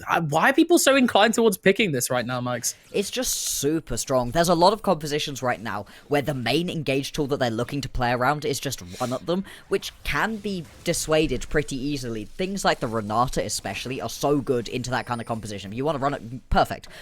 Chuck that ultimate through, all of a sudden you can't do anything. But with the Zilean, it really unlocks those kind of compositions where you can sprint that much faster and worry a lot less about being killed because you have that chrono shift to bring you back to life. It just is such a good facilitator, and it also doesn't really lose lane matchups. You know, there are bad lane matchups, there are good lane matchups, but it's pretty flat, it's pretty even. You don't care about the 1v1, you're all about facilitating that team later on, and being in the mid lane means it's that much easier to go around with your jungle and get to these objectives that we can see being taken right now. Interesting, we do see a little bit less of an aggressive play towards these objectives than last game. I think it kind of favors Lionscreed, though, being able to take this. I wonder if Kenji will actually be able to find a good trade here. We are going to see the face seal come through towards the end of the soul usage there, not quite able to do enough damage. Soul Unbound does snap back. It's not great, but being able to pressure that Aatrox so much out of lane, there is a risk of a dive as well, just because Bartholdi was on that top side. They will lose a pretty significant wave for that, and will have to burn that TP. Yeah, gonna have to TP in this situation, otherwise it would have been a massive gold deficit. You can see the CS lead is already pretty significant. Even with picking up this entire mini wave, still going to be down by at least a decent chunk, and you can see it reflected in the gold right now. About 300 gold lead, 200 gold lead in that top lane. Everything else seeming to be pretty even for the moment, but honestly, hang on, Heathen looked like he wanted to go in for a second there. Just going to back out. Honestly, the fact that things are even right now favors Venomcrest. They scale much harder. The late game is where they come online to just that next level. You know, Riot just keeps pushing back the point at which Smolder really comes online, but eventually that dragon is terrifying. But more than that, the Volibear is at his absolute best in the very early stages where you just get to out 1v1. Oh. This is going to end up in a 3v3 though. Oh, we are going to see Pop has that level advantage ready to go down. Stormbringer coming through, surely. We are just going to see, wow, okay, that Trundle gets obliterated. The reset coming through from Spark, not going to be able to find anything else on that play, but I did not expect that Trundle to pop so quickly. Yeah, that's the thing. The Trundle is pretty good in a 1v1, but you still get taken out by the bear. But more than that, actually, it was those Flame Chompers on the ground that just managed to stun up. Bartholdi wasn't able to stay alive and is only level 5, so can't take away those resistances either with the Subjugate. So you're just not in that strong a position right now, unfortunately, for Bartholdi. Goes down, gives that kill over to Spark as well. And like I was saying, you know, Spark scales up to full power a little bit earlier on than the little dragon does, but you know, that damage ceiling is not as high, but with the extra kills you can hit that spike that much earlier and put you in a really good position. Both these bot laners did pick themselves up the cull, so neither was looking to get too high fee, so picking up that early kill is going to be especially good for Spark here. For sure. And with Pop as well, just really, really nice positioning there, being able to read the play coming through. Having the level advantage as well, just because Volibear's clear is so good at the moment, in addition to just being incredibly tanky. And, you know, I think Volibear's just a little bit good right now. Anyways, just having the ability to not burn that ult there, ready for the next fight, keeps Volibear being a very, very lethal threat in these early skirmishes. Like, Stormbringer gives so much in these fights, and being able to pressure for another gank is like really, really important. And the cooldown's decently significant at like level 1 as well, so not too bad. Granted, no objectives up, so it's not the end of the world. And as you said, Venomcrest more than happy to take it slow, chilling at the moment. But yeah, it's something that Lionscreed definitely needed to get at least just one pick ahead early, and you want it on Spark as well. Absolutely, and I mean, you're seeing it with this Volibear just being a little bit stronger at the moment. That Lucy Boots and Tunneler is a brilliant power spike right now. but I do think that Porp could have pressed that advantage a little bit harder. When Porp got ahead... Oh, hang on, QQR. Oh my goodness. Okay, we'll have to pop the Spirit Dash there. I mean, the Ari pick's interesting because I understand the logic behind it. I don't like it a ton. You know what I mean? No. I feel like I would have preferred QQR and something like again, just whacking back on like, I don't know, like the Oriana's great, Syndra, Azir, and well, actually Azir's banned at the moment, I think, just because there is a bug, if I'm not mistaken, but I could be wrong. He certainly was disabled earlier today. I'm not sure if he's so yet. I don't know if it was quite an option available, but you know, one of the Kenji's more is taking standard these pickups. really nice trades as well. I'm actually like this Yone pick's very, very impressive. We're getting a complete switch up on this bust Aatrox that we got last game. This is going to turn into a bit of a skirmish right here. Roskilde going to teleport back into that mid lane and try to join. But because of that reset needing to come through, Lionscreed are going to be quicker to those grubs. We can see skirmishing in the bot lane as well. You don't really win this at the moment as Venomcrest, though. They're going to have to back off in the bot lane and in the top lane too. It was unfortunate. Roskilde was just caught on a bad back time. What a really nice catch there. CC chain coming through onto Spark. We are going to have the Mom come through, but freebie, just not quite enough damage to get through this Alistair. Just an incredible wall at the moment. And Spark just being able to kind of sit back and relax. It's a nice catch, but unfortunately, it's a Smolder early on very little mana, so not able to look for a great trade there. You really don't deal that much damage early on as the Smolder right now. You're really looking to get to those 3 to 4 items. It's more about the stacks at the moment. You also need a certain level of AD as well to be able to execute at the same boundary, so you've got a while until this Smolder is really going to come online. The Mum did miss though, so that was a bit of damage that you're missing out on. You don't blow any summoner spells out of Spark or the Heathen, whereas a freebie, hang on, is just going to have to blow that teleport to get back to lane. Porp is hovering in the area. Anytime Porp is kind of anywhere, it fills me with a little bit of worry. This Volibear super strong at the moment. Batholdi is here though. Okay, they were looking for the angle. Remember that Alistair's no ult coming into this fight, so a lot squishier, but I think it's really, really hard for them to walk in. Both teams kind of dancing around this Baron pit. No one really wants to pull that first trigger. Fancy my chances on Lionscreed a little bit more here. They've got a little bit more damage. Ends up burning the Volibear ult just to get out of there. The Unstoppable will keep them safe, but now losing quite a bit of pressure towards this Drake. Although saying that, they're going to do the Pathing Genius play. Could have just walked around there and looked for a play on a freebie, but I think both teams just kind of just scared to flip the game. You know what I mean? And I think more than anything, Venomcrest is really scared of this Volibear. They don't want to step up in a lot of these situations. Might go for it right now. Oh, really nice catch here, but we are going to see Fast-Legged Obliterated will be ulted by the Chrono Shift there. Really low. Keeps him in the game. I mean, the positioning here is really, really hard to catch. The Freebie charm is charmed. What a nice charm there coming through from QQR. So much damage being pumped down from the side of Lionscreed. Not able to actually get away. And with these Jinx resets as well, this should just be a really easy team wipe. And this is exactly what we didn't want to see from Venomcrest. Is the reason they were playing so scared. Roskilde will just dodge that ult. I wonder if Spark could have just kept running, to be honest, at the old man. But will just be able to secure this second Drake. Puts him on 2 points so far. Lots of soul to play for here. You just can't step up. You get so much damage down onto Porp. You blow his ultimate before the fight even starts because Fastleg manages to hit a really good... Well, it would have been a really good hook because the ult, it doesn't end up landing. But then it doesn't matter. He's even out of position up onto the top side, but there was no one call out of Venomcrest. Half of the team tried to turn to try to get up towards Porp and get that kill. Rest of the team stays further down, and it is that charm in the end. So you can see right here, it's a really nice catch onto Fastleg, but you can't take him down because you've got that Chrono Shift. So back up comes Fastleg. Now Porp is really low, pretty out of position, has to blast cone just to try to get away, but QQR over the wall, really nice positioning with that ulti, hits the charm to manage to pick up that kill. And then Roskilde is just caught out taking a ton of damage from this Hextech Drake. I think we are being told there is a pause real quick. So after this replay, you're going to have to deal with our beautiful faces for a little bit. Now, it's really interesting because if we compare that to last game, there's one thing that we're really missing here for the side of Venomcrest. It's just damage. Damage in these early fights, not able to actually follow up off of these really nice picks. You saw Fastlicker doing the same stuff on that Maokai, but you don't see nearly enough conversion. Sure, Zeri damage isn't great early, but it's still kind of a bit more than Smolder, and not having that Volibear damage as well really hurts. Trundle is not able to free hit in these fights, not able to face tank anything, way too squishy at the moment, but also not outputting enough damage. It's kind of a rough position to be in. This draft is a little hard for Venomcrest early. Yeah, it's most of the key factors from the last draft, but missing the main point, which I think was the Volibear. If you just sit there and let the Trundle whack you with his, ultimate up and running, awesome. He's going to get that kill nice and easy, but obviously that's not going to be allowed to happen. And so you end up in these situations where these team fights just, as soon as they get a little bit more extended, as soon as that first kill goes down, the Jinx starts rolling, then you're in a much better position. The Senna is relatively strong at the moment. I think some of us as a desk are a little bit higher on it than others, but we're all in agreement that it's pretty good. But I think the Jinx right now is in a super sleeper position. People aren't picking it up very much, but when it does, when it starts rolling, once you get that first kill, especially with it getting that first kill donated down in the bot lane earlier on, it's so oppressive. You get that initial kill in a fight, and you just start absolutely rolling it through.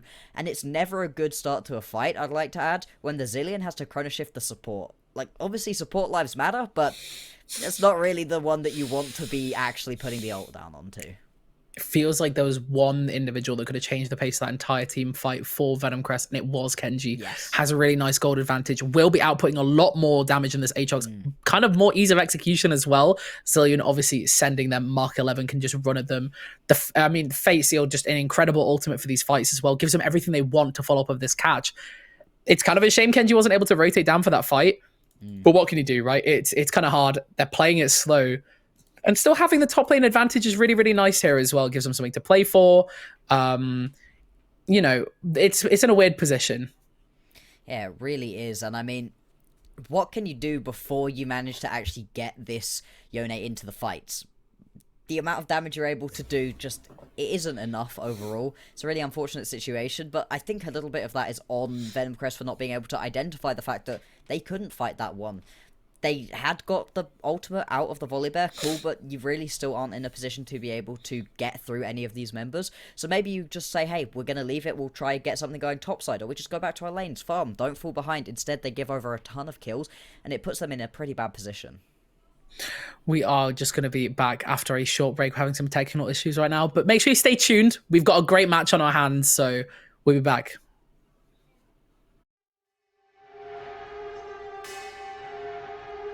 Rappers spending money in some really funny ways, man. I promise you, man, really getting paid. Yeah, show a couple bands flexing on the Instagram, and nobody getting fans that way. Yeah, well, you really dumb if you spending all your funds on some clothes and your tape need work. Yeah, you ain't gonna stand if you ain't a businessman, man. I promise you, the plan ain't gonna work. Yeah, rappers spending money in some really funny ways, man. I promise you, man, really getting paid. Yeah, show a couple bands flexing on the Instagram, and nobody getting fans that way. Yeah, well, you really dumb if you spending all your funds on some clothes and your tape need work. Yeah, you ain't gonna stand if you ain't a businessman, man. I promise you, the plan ain't gonna work. Yeah.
We're back with some not so great news. Unfortunately, we're not able to get back into the game to get access for the stream. We will give you the results no matter what happens. The plan at the moment, if this goes to a game 3, is we're going to move back to Tournament Realm if possible. We're going to try and bring you that game 3, but make sure you stay tuned. We'll still try and bring you the results as soon as we can.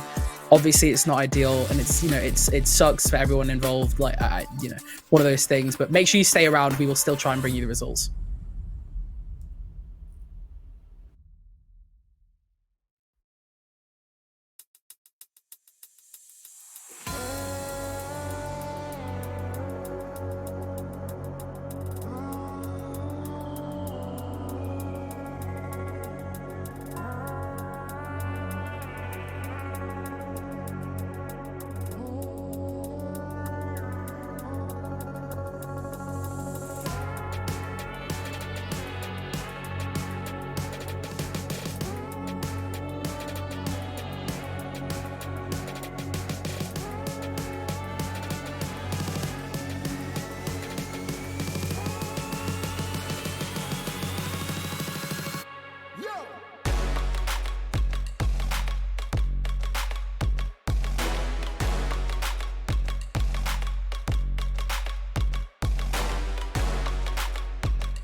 Pull up in that Lambo with the 10 on it. Everything on flip 14 got a rims on it. I pull up in that Lambo with the 10 on it. Everything on flip 14 got a rims on it. I pull up in that. I pull up in that. I pull up in that. I pull up in that. Pull up in that. Pull up in that. Pull up in that. Pull up in that. Pull up Lambo with the 10 on it.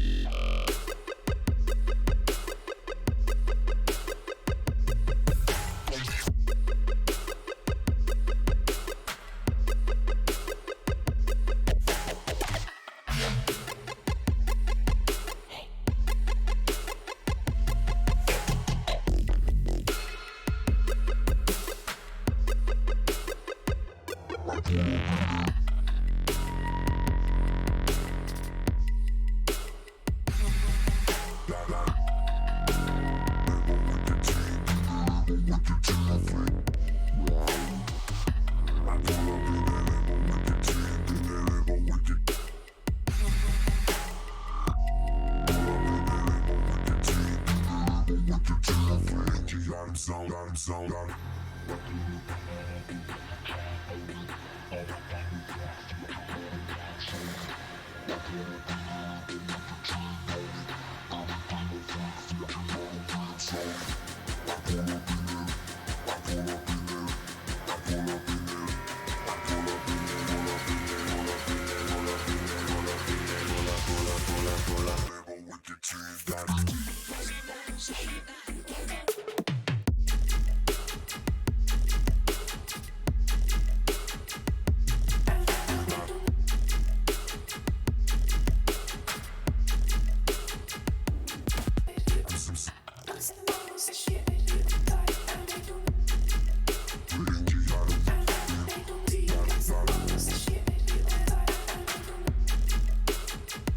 Zone out of remote.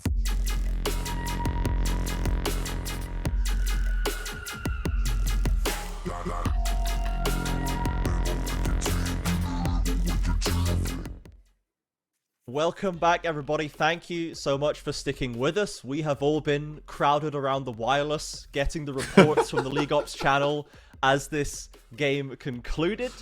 And we can report that Venomcrest completed the 2-0 victory over Lionscreed Academy, knocking them down to the lower bracket and moving on to face Paragon in our winners finals. So, congratulations to Venomcrest Serpents. Excellent performance on the day. They defeated the Volibear, which didn't seem possible, honestly. Looking at that game one, it just went, well, this champion just can't lose. And even after that early game as well, right? Melvin has talked to us a little bit about what we did see from Lionscreed Academy in that game. That Volibear was certainly doing work once again.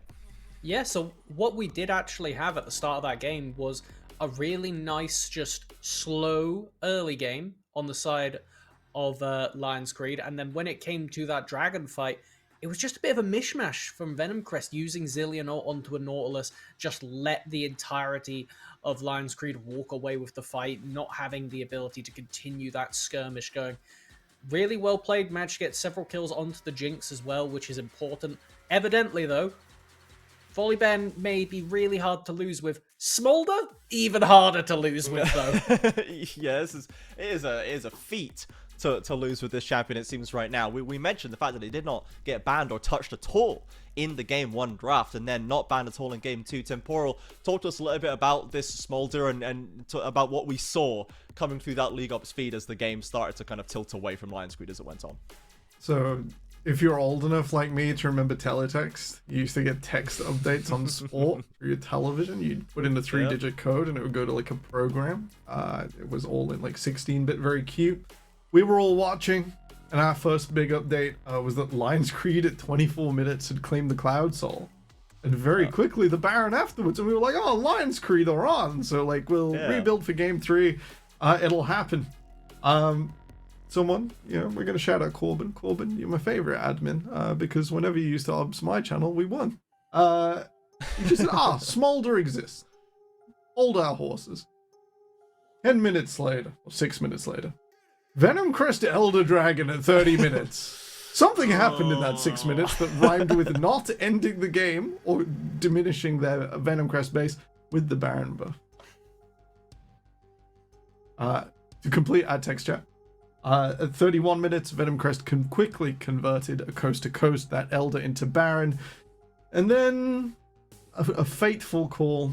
Apparently, the line from Lionscreed was fight after Elder, as they then proceeded to fight with 5 seconds left on Elder. Yeah, I was timing it going, okay, this message was sent in the chat 3 minutes ago. How long does the Elder buff have? The game still hasn't going.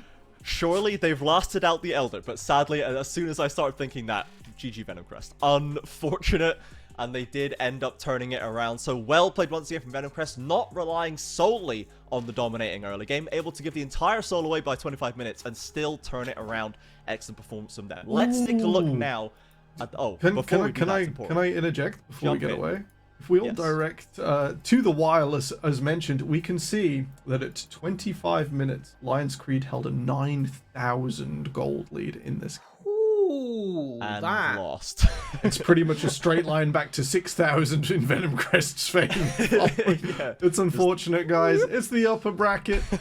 Big swings, big moves. Yeah, that I was... want to give credit here. we've had 2 games, and while we didn't get to see the whole of this one, 2 different champions from a Freebie at last. Yes. This is astounding, and 2 clearly this bonus smolder paid its champions. dividends. Yeah, He's he's got dropped the Rock 40% Leeway extra champions. of Ezreal and is now playing Smolder and just going crazy on the sticks with it.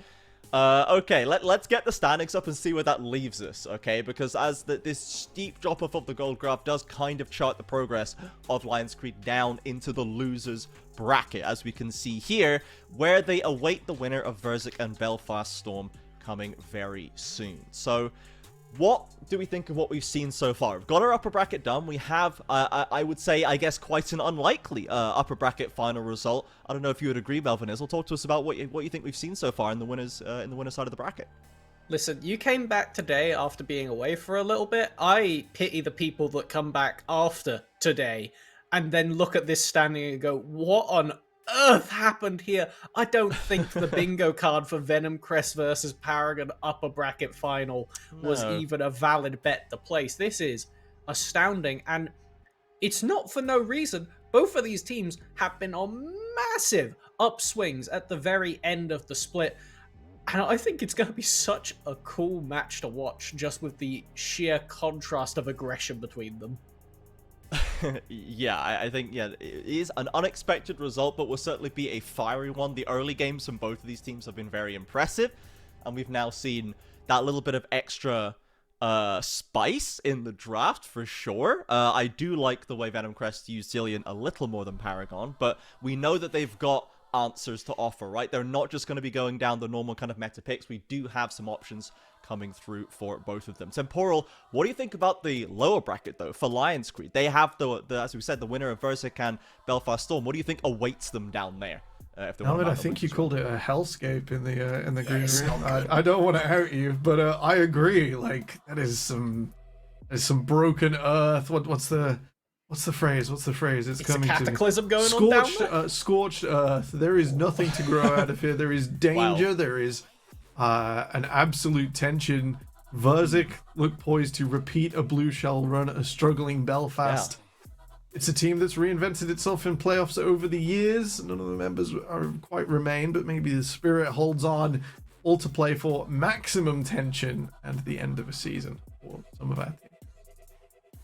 Absolutely, we do have plenty more action to come through, and after these first 2 series, both of whom have lived up to our expectations. Sadly, we didn't get to see all of the second one, but from what we saw in the text chat, it was very exciting, trust. So, hopefully we will be fine to continue with the rest of the games throughout this week. We do have options to we have backups, ready to try and get those broadcasts on deck for you guys. Obviously, we can only react as quick as we can, and when it's mid-game, we have to just kind of see it through and then try and put the solutions in place for afterwards. But rest assured, we are all working on it. Production are doing their absolute best to bring as much action to you as possible, and hopefully we will get to see how the rest of playoffs unfolds. I'm sure we will. So with that, thank you everybody for sticking around once again as well. It's very heartening, honestly, to me to see that we're basically just going full audio, waiting for the game to end, and like the viewers don't drop at all. Everyone was sticking around waiting for this result. We know how much you guys care about the results, and that's only as much as we care about it as well. So from the 4 Nations, thank you all for watching. We will see you multiple times again throughout the rest of this week, and the next as the playoffs continues. Yeah. Thursday we have it from Temporal. Thank you for the confirmation at the usual time. So we will see you here. Thank you all for watching, and we'll be back in just a couple of days.